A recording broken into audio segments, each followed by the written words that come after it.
Yung ano lang, yung continuation ng hearing about the new Senate building tomorrow. Sir, Meron ba? Po? Meron ba? Meron po sa Hindi ko hapon. alam. Ayun. Sir, meron ba kayong directive kay Senator Alan Cayetano? Kasi parang si Senator Nancy balak niyang bumaba ulit dun sa hearing. Para lang sir, hindi magkaroon ng round 2 yung sagutan. Well, nasabi ko na ang pangunahing dahilan at rason kung ba't nag-hearing ay dahil hindi cooperative ang DPWH sa review na ginagawa ng Senado. Naging mas cooperative sila pagkatapos ng hearing at sana magpatuloy yun.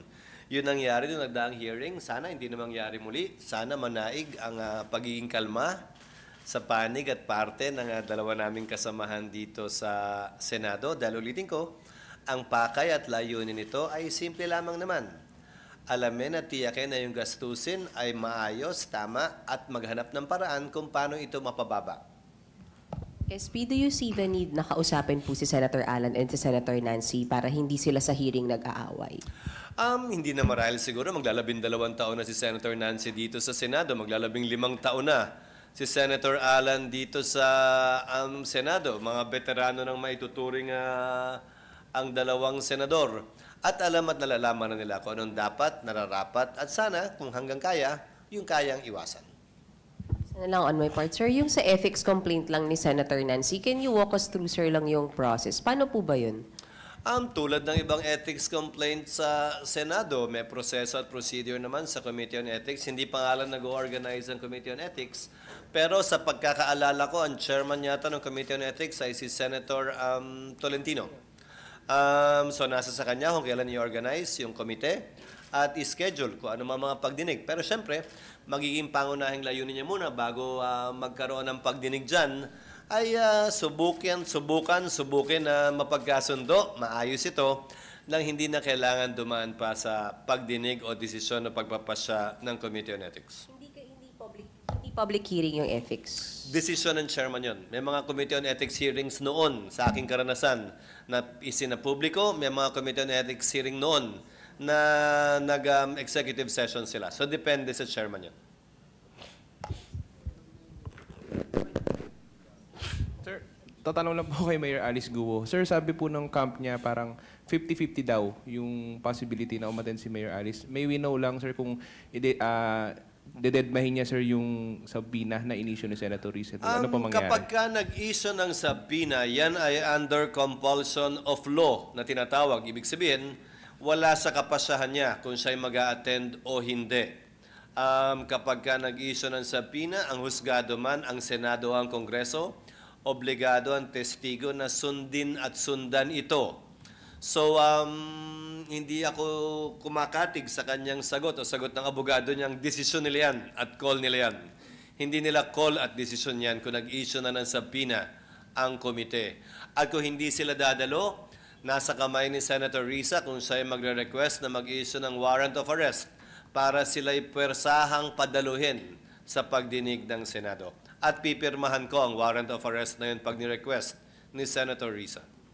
Sir, kaso ini-invoke nila, sir, yung parang traumatized daw and then parang mental health issues yata.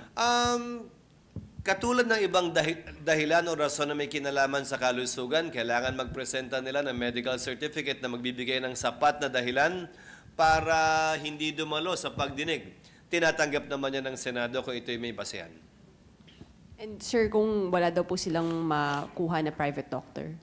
Kung walang makuha ang pribadong doktor, naduda ako doon, may doktor ang Senado na pwede silang magpatingin doon o pwedeng padala ng Senado para tingnan at tiyakin ang kalagayan ng kanyang kalusugan at na siya healthy nga ba o hindi na mag-attend ng hearing base man sa kanyang mental or physical state.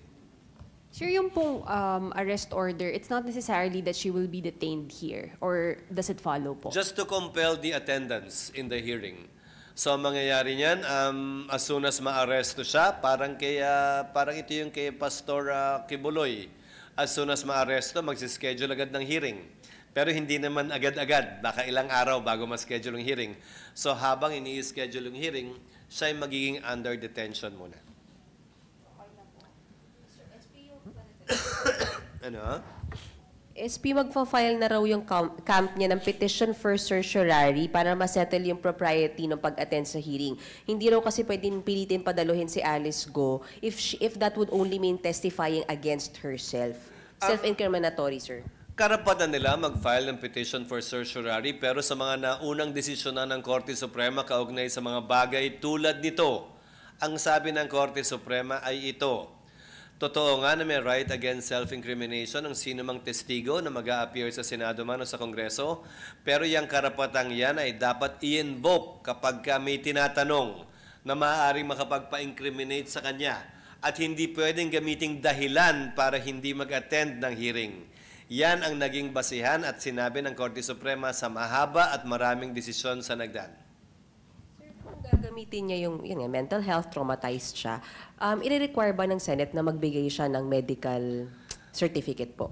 Pag gagamitin niya ay kalagayan ng kanyang kalusugan, siyempre i-require ng Senado ang medical certificate. Gaya ng sabi ko, kung wala siyang makuha ng doktor, edi pwedeng magpadala ng doktor ang Senado para tiyakin at tingnan ang kanyang kalagayang medical, psychological man o pangangatawan.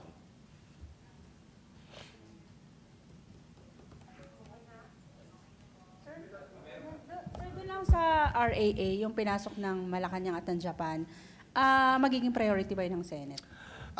Oo, pero hindi pa sinasubmit sa Senado. Kausap ko kanina lamang na courtesy call ang Japanese Foreign Minister na pumirma nitong access agreement sa pagitan ng Pilipinas at bansang Japan.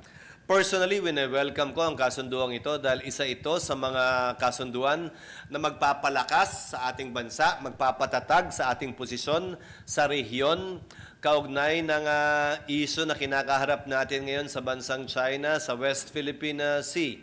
Pero, naniniwala pa rin ako na wala pa rin katapat, wala pa rin kapalit na palakasin natin ng mag-isa ang ating sandatahang lakas. Bagaman, habang hindi pa tayo dumarating sa puntong yon, ay maganda magkaroon ng mga kasunduan tulad nito para mapalakas yung ating kasalukuyang kalagayan at sitwasyon. Bagaman, hindi pa dumarating yung aktual na panahon na minimithi natin na maging malakas na ang ating sandatahang lakas.